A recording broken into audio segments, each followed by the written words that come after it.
인사 한번 해보겠습니다. 당신이 있어서 감사합니다. 다시 한번 인사해 보겠습니다. 당신이 있어서 감사합니다.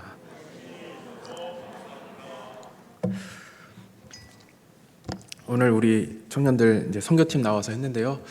저도 대학생 때 중국으로 이제 3주간 단기 선교를 다녀온 적이 있습니다. 보통 이 단기 선교를 가면 일이 힘들지 않습니다. 주로 사람이 힘들게 합니다. 새로운 환경에서 입에 맞지도 않는 음식 먹으면서 예민한 상태에서 이 공동생활 같이 하니까 서로 이제 많이 싸웁니다.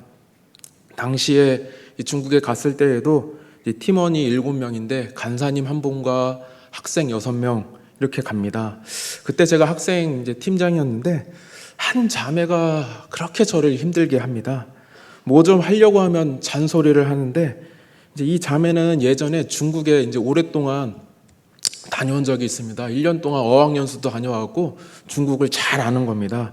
그래서 제가 뭐 좀 하려고 하면 자기가 중국을 와봐서 아는데 이건 이렇게 하면 안 된다, 저건 저렇게 하면 안 된다, 이 잔소리가 끝이 없습니다.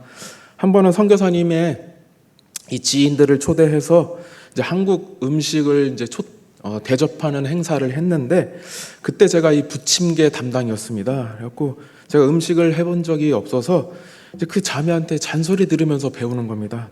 아직도 기억이 나는데 먼저 불을 켜고 후라이팬을 달궈서 식용유를 뿌리고 한번 달군 다음에 부침개 반죽 적당히 올려서 70% 정도 익었다 했을 때 뒤집어라. 그러면 모양도 잘 살고 안 타고 맛있다. 그래서 그렇게 해봤는데 진짜로 잘 되더라고요. 저는 그게 더 기분이 나빴어요. 시키는 대로 했는데 잘 되니까 그게 더 기분이 나빴어요. 뭘 해도 저는 그때 기분이 나빴어요. 그래서 혼잣말로 구석에서 제가 한마디 했어요. 죄송한 말인데 기집애 가만 안 둔다는 거예요. 그런데 어느 날 이제 팀원들이 숙소에서 나와서 이제 다른 데로 이동을 하는데 이제 일렬로 이렇게 쭉 걸어가는데 제가 한 중간쯤에 섰습니다. 그래갖고 걸어 이렇게 쭉 가고 있는데 그 자매가 맨 뒤에 있었는데 갑자기 앞에 있는 누군가를 부르면서 이렇게 앞으로 뛰어가는 겁니다. 그러면서 제 옆을 지나가는데 저도 왜 그랬는지 모르겠는데 제가 발을 내밀어 갖고 그 자매 발을 걸었습니다. 근데 문제는 너무 잘 걸렸어요. 그래갖고 이 야구나 골프를 해보신 분들은 알 겁니다. 공이 너무 잘 맞으면은 공이 맞은 느낌이 안 납니다. 그런데 공은 진짜 멀리 날아갑니다. 이걸 전문 용어로 스윗 스팟이라 그러는데 분명히 제가 발을 걸었는데 너무 잘 걸리니까 발에 느낌이 안 나는 겁니다. 근데 이 자매가 뛰어왔기 때문에 한 2m는 날아가고 슬라이딩 하듯이 그 중국이 또 바닥이 굉장히 먼지가 많고 더러운데 일자로 쭉 넘어졌어요. 그때 제가 속으로 말했습니다. 이제 내가 널 용서한다. 당시에 제가 정말 속이 좁아서 그랬던 것 같습니다. 그런데 정말 마음이 힘들었어요. 당시엔 진짜 쟤만 없으면 내가 살 것 같고 쟤만 없으면 우리 팀 잘 될 것 같은데 그런데 그게 아니더라고요. 그 자매 때문에, 즉 쟤 때문에 우리 팀이 정말 많이 도움을 받은 겁니다. 그 자매가 중국어 전공이라서 통역도 다 하고 또 서울에서 자취를 오래 해서 음식도 잘하고 또 그 자매가 여대생이었는데 이 여대에는 찬양 인도하는 사람이 거의 없으니까 그 자매가 찬양 인도도 너무 잘하더라고요. 그래서 좀 싫었던 것도 있고 하여튼 그 자매한테 도움을 많이 받았는데 저는 개인적인 감정 때문에 그 자매가 싫었던 겁니다. 우리가 살면서 어떤 공동체에 있을 때 분명히 나한테 원수 같은 사람이 있습니다. 나한테 필요 없다고 느껴지는 사람이 있습니다. 쟤만 없으면 내가 살 것 같습니다. 그런데 인생이 그렇지만은 않은 것 같습니다. 우리가 살면서 이 원수의 도움을 받을 때가 있습니다. 우리가 이 성경에도 나오는데요. 창세기 32장 7절을 보면 이렇게 나옵니다. 야곱이 심히 두렵고 답답하여. 지금 이 말씀에서 야곱이 굉장히 힘들고 어렵습니다. 이제 조금 있으면 원수 같은 형 에서를 만나야 합니다. 에서를 만나면 야곱은 죽을지도 모릅니다. 야곱이 예전에 에서의 축복권, 장자권을 다 빼앗았기 때문입니다. 이것 때문에 아직도 형 에서는 화가 나 있을 것 같습니다. 결정적으로 또 에서가 혼자 오지 않고 400명의 군사들을 데리고 옵니다. 당시에 400명은 굉장히 많은 숫자입니다. 이전에 아브라함도 조카 롯을 구하기 위해서 318명을 데리고 간 적이 있습니다. 자기 가족을 구하려면은 모든 힘을 쏟아야 합니다. 그래서 데리고 간 군사 숫자가 318명입니다. 이렇게 생각할 때 에서가 데리고 간 400명은 당시에 굉장히 많은 숫자입니다. 이렇게 많은 군사를 데리고 오는 에서가 야곱은 부담이 됩니다. 왠지 만나면 죽을 것 같고 왠지 만나기 싫고 이들이 없었으면 좋겠습니다. 그런데 야곱에게 놀라운 일이 생기는데 야곱이 에서와 화해합니다. 즉 관계가 회복됩니다. 이렇게 관계가 회복되자 놀라운 일이 생기는데 야곱의 마음을 힘들게 했던 그 400명이 이제 야곱에게 큰 도움이 되는 겁니다. 그래서 창세기 33장 12절을 보니까 에서가 이르되 우리가 떠나자 내가 너와 동행하리라 라고 나옵니다. 야곱이 에서와 화해하고 돌아가려고 하자 에서가 같이 가자고 합니다. 이것이 야곱에게 큰 도움이 됩니다. 당시 사회에서는 사람의 숫자가 중요합니다. 당시에는 길을 가다가 강도를 만나는 일이 많아서 이렇게 많은 숫자가 함께하면은 이 안전에 도움이 되는 겁니다. 야곱의 마음을 힘들게 한 에서와 400명이 이제 야곱에게 큰 도움이 됩니다.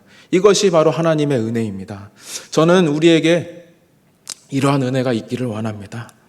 우리가 살다 보면 이런 일들이 있습니다. 나한테 불필요하다고 느껴지는 사람들이 있습니다.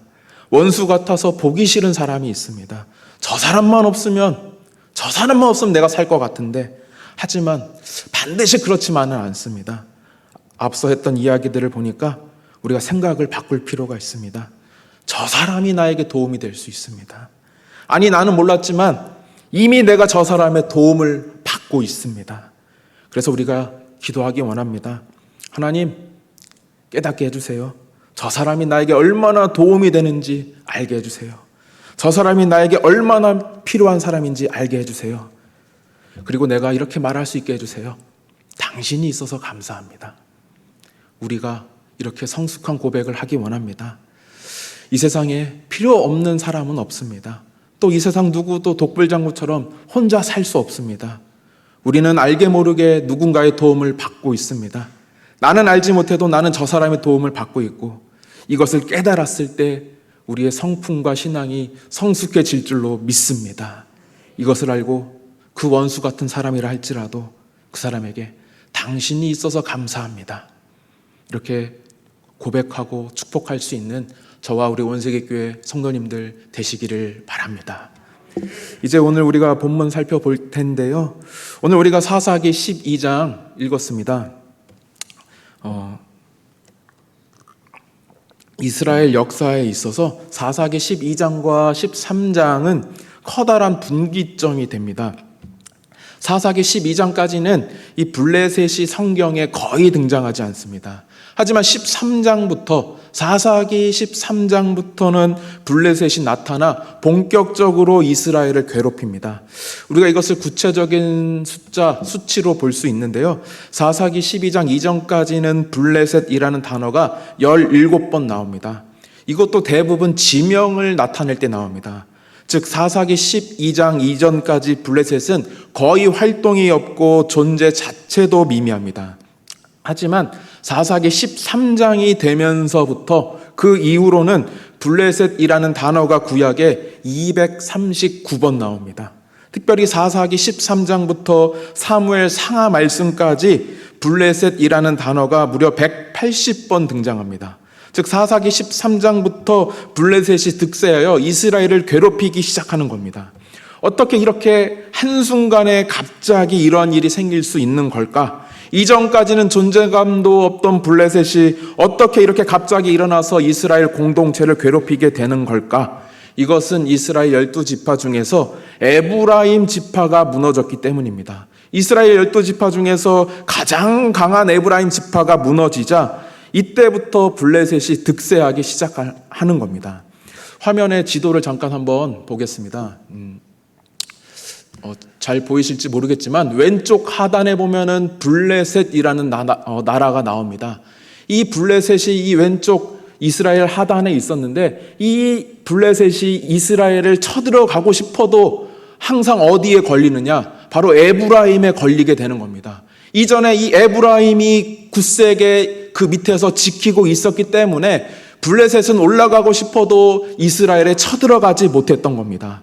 여기서 이 에브라임 지파에 대해서 이제 화면 꺼주셔도 되고요. 잠깐 설명하면 이렇습니다. 에브라임은 이스라엘 지파 중에서도 가장 명문 지파입니다. 애굽의 총리 출신 요셉이 에브라임 지파이고 가나안을 정복할 때 지도자가 이 여호수아인데 그가 바로 에브라임 지파입니다. 에브라임 지파는 실제로 이스라엘에서 가장 힘이 셉니다. 그래서 그들 안에는 특권 의식이 있습니다.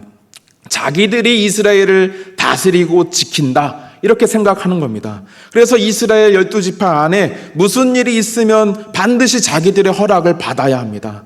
그래서 기드온 때 이런 일이 생깁니다. 므낫세 지파에 이 기드온이 있는데 이들이 미디안 군대와 전쟁을 합니다. 이때 기드온이 300명 용사로 미디안 군대를 이기고 이스라엘을 지켜냅니다.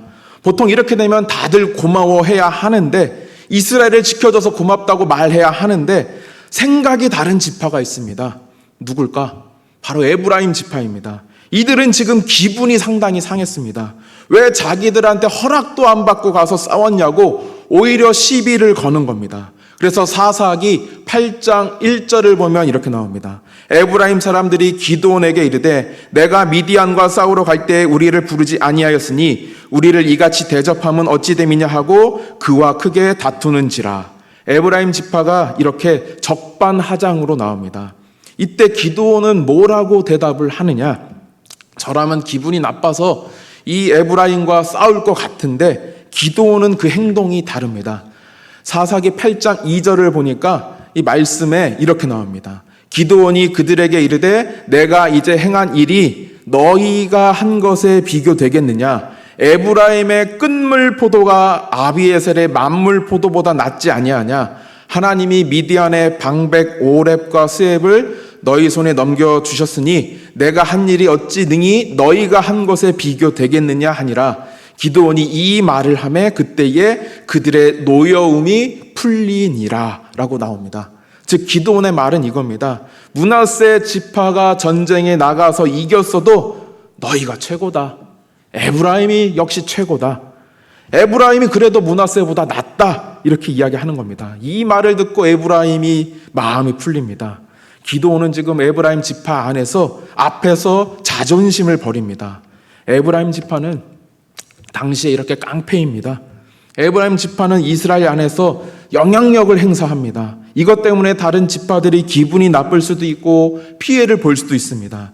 그래서 에브라임 지파는 이스라엘 안에서 공공의 적이 됩니다. 아마 어쩌면 다른 11지파들은 에브라임 지파만 없으면 좋겠다 이렇게 생각할 수도 있습니다.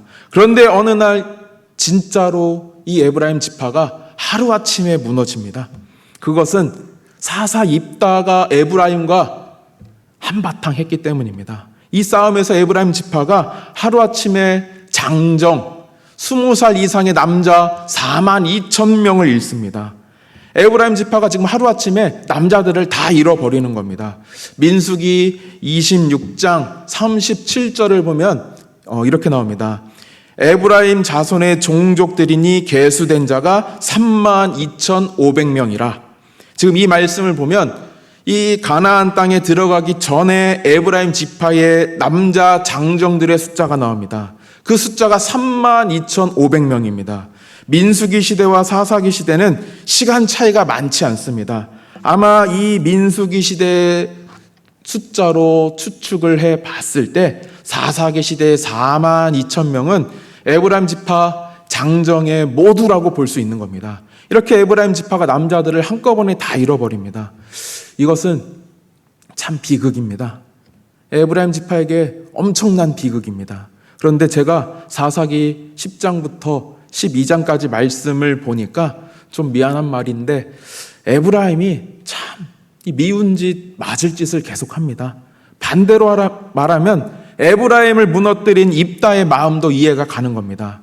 입다는 분명히 에브라임과 싸울 이유가 충분합니다. 첫 번째는 뭐냐? 에브라임 지파가 너무나 무례하게 행동합니다.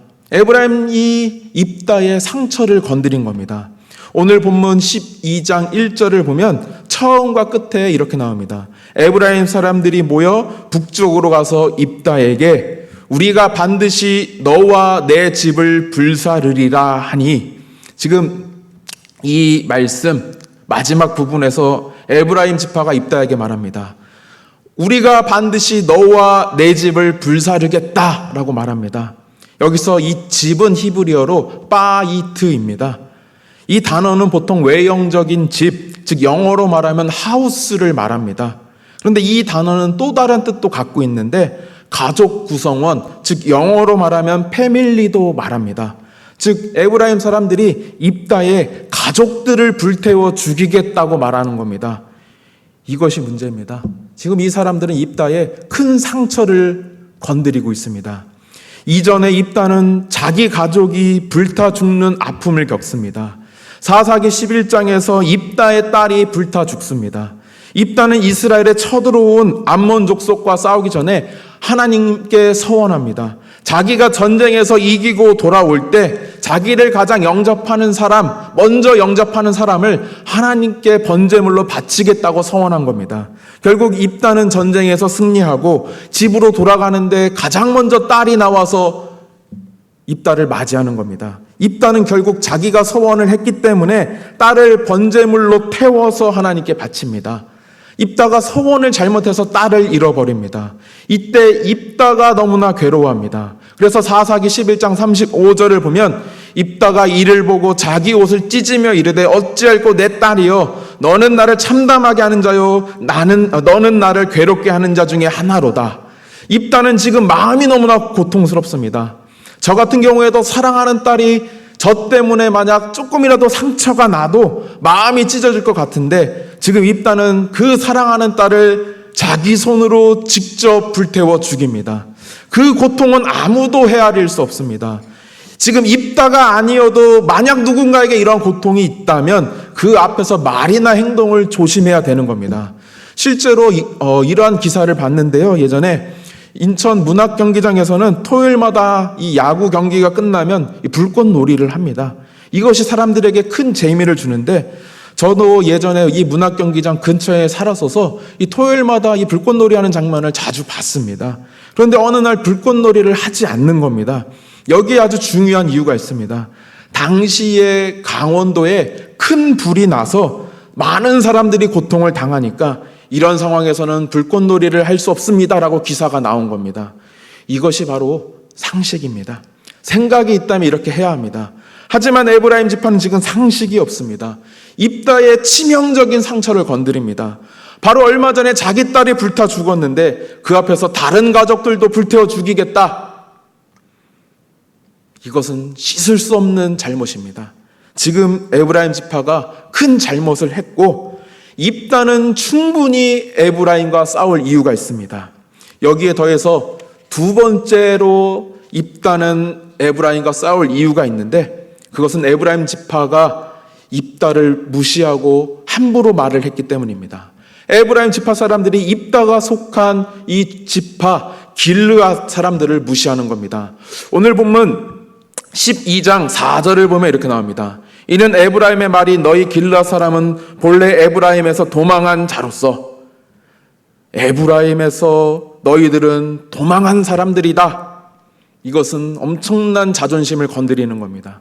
이스라엘 사람들은 족보를 중요하게 여기고 가문을 중요하게 여기는데, 그래서 성경을 보면 족보도 자주 나오고 이 사람이 어느 지파 사람인지 자주 밝혀주는데, 이것이 그 사람에게 큰 명예가 되는데, 그런 사람들에게 너네는 우리들한테 도망간 사람들이다 라고 말하는 겁니다. 에브라임 사람들이 길르앗 사람들, 즉 입다의 자존심을 뭉개버리는 겁니다. 사실 이것은 에브라임 사람들이 말한 것은 또한 사실도 아닙니다. 길르앗은 분명히 므낫세 지파 안에 있습니다. 분명히 12지파 사람들입니다. 그럼에도 불구하고 에브라임은 입다와 길르앗을 무시합니다. 에브라임이 잘못한 겁니다. 이것 또한 입다가 에브라임에게 싸움을 걸 충분한 이유가 됩니다.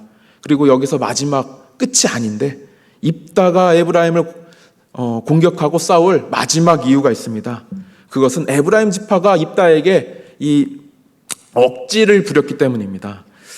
오늘 본문 1절을 보면 이렇게 나옵니다. 에브라임 사람들이 모여 북쪽으로 가서 입다에게 이르되 내가 암몬 사람 자손과 싸우러 건너갈 때에 어찌하여 우리를 불러 너와 함께 가게 하지 아니하였느냐. 지금 말씀 보면 에브라임이 입다에게 말합니다. 너네 싸우러 갈 때 왜 우리 안 불렀냐? 이렇게 말하는 겁니다. 이것은 억지입니다. 입다는 분명히 에브라임 사람들에게 같이 싸우러 가자 요청을 했습니다. 그래서 2절을 보면, 오늘 본문 2절을 보면 이렇게 나옵니다.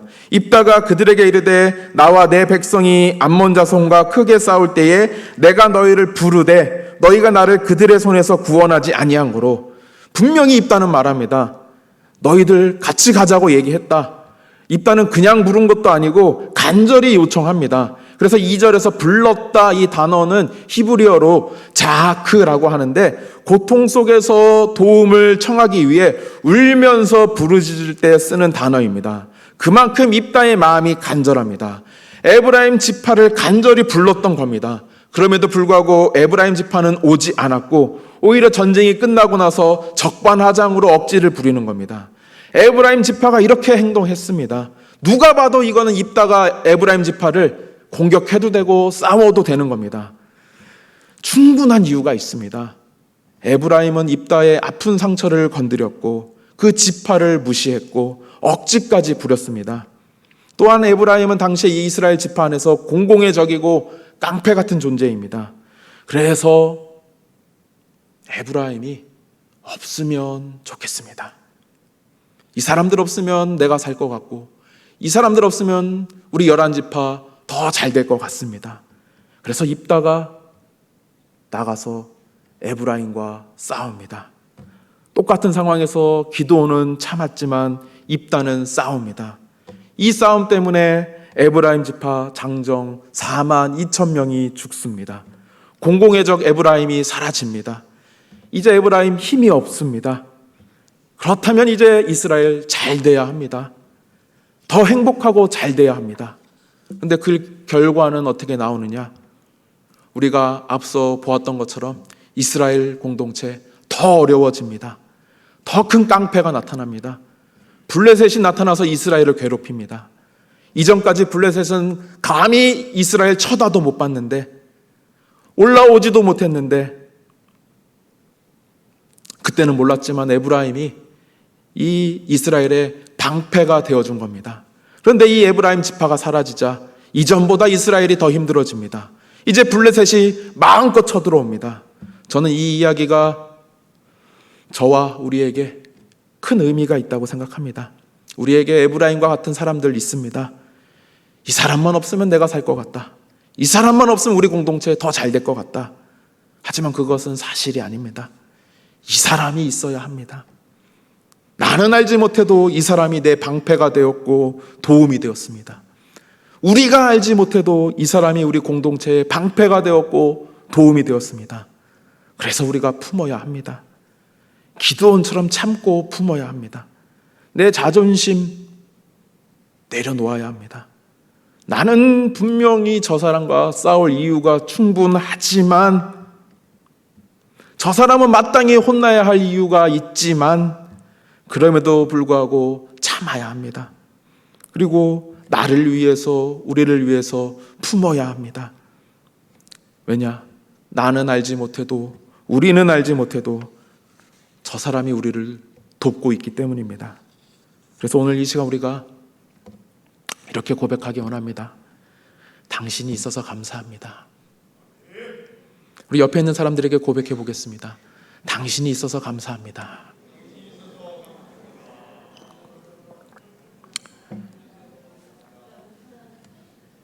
우리가 이렇게 고백할 때 우리 온세계교회 살아날 줄로 믿습니다. 실제로 사사기 말씀에 그것이 나타납니다. 사사기를 보면 성경은 사사들에 대해서 평가합니다. 그 각 사사들의 이야기 마지막에 그에 대해서 평가합니다. 충분히 에브라임과 싸울만 했지만 참고 견딘 기드온에게 성경은 이렇게 평가합니다. 사사기 8장 28절을 보면 이렇게 나옵니다. 기드온이 사는 40년 동안 그 땅이 평온하였더라. 사사기에서 이스라엘이 이렇게 몇 년 동안 평온하였다라고 나오는 것은 성경이 이 사사를 칭찬하는 겁니다. 즉 성경은 기드온을 칭찬합니다. 그런데 에브라임과 맞서 싸운 입다에 대해서는 성경이 이렇게 평가합니다. 사사기 12장 7절을 보면 이렇게 나옵니다. 입다가 이스라엘의 사사가 된 지 6년이라 길르앗 사람 입다가 죽음에 길르앗에 있는 그의 성읍에 장사되었더라. 사사기에서 이스라엘을 평온케 하지 못하고 사사가 그냥 살다가 죽었다라고 나오는 것은 성경이 이 사사를 책망하는 겁니다. 사사로서 역할을 하지 못했다는 겁니다. 즉 성경은 기드온을 칭찬하고 입다를 책망합니다. 충분히 싸울 만한 이유가 있음에도 불구하고 참았던 사람을 성경은 칭찬하고 싸운 사람을 성경은 책망합니다. 오늘 이것을 기억하는 저와 우리가 되기 원합니다. 나는 알지 못하지만 나는 분명 저 사람의 도움을 받고 있습니다. 우리 온세계교회가 분명 저 사람의 도움을 받고 있습니다. 이것을 알고 감사하면서 나를 위해서라도 우리를 위해서라도 인내하고 용납하고 감정은 안 되지만 의지로 작정하는 저와 우리 온세계교회 성도님들 되시기를 바랍니다. 말씀을 맺겠습니다. 사무엘상 30장 22절과 23절을 보면 이렇게 나옵니다. 다윗이 함께 갔던 자들 가운데 악한 자와 불량배들이 다 이르되 다윗이 이르되 나의 형제들아. 다윗이 함께한 사람들 중에 지금 악한 자, 불량배 이런 사람들이 있습니다.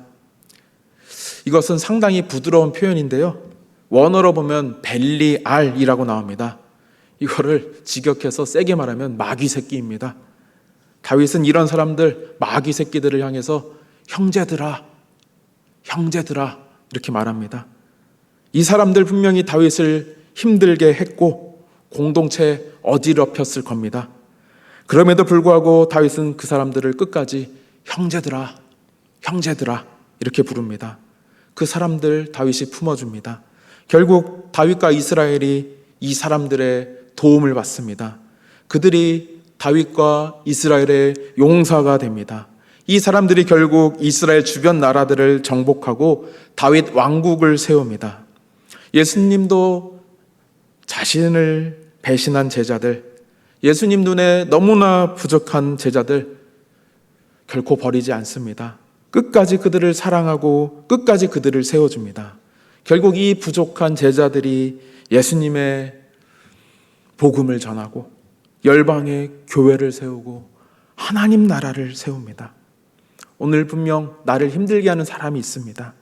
공동체를 힘들게 하는 것처럼 보이는 사람이 있습니다. 하지만 어떤 상황에서도 중요한 진리는 이겁니다. 저 사람은 반드시 여기에 있어야 합니다. 저 사람이 사라져서는 안 됩니다. 하나님이 저 사람 보낸 이유가 있습니다. 하나님은 분명 저 사람을 돕는 자로 나와 우리에게 보내셨습니다. 이것을 기억하면서 우리가 감사의 고백을 하기 원합니다. 당신이 있어서 감사합니다. 이러한 마음과 고백으로 나를 위해서 우리를 위해서 품고 용납하고 사랑하는 저와 우리 온세계교회 성도님들 되시기를 바랍니다. 이제 우리 찬양하겠습니다.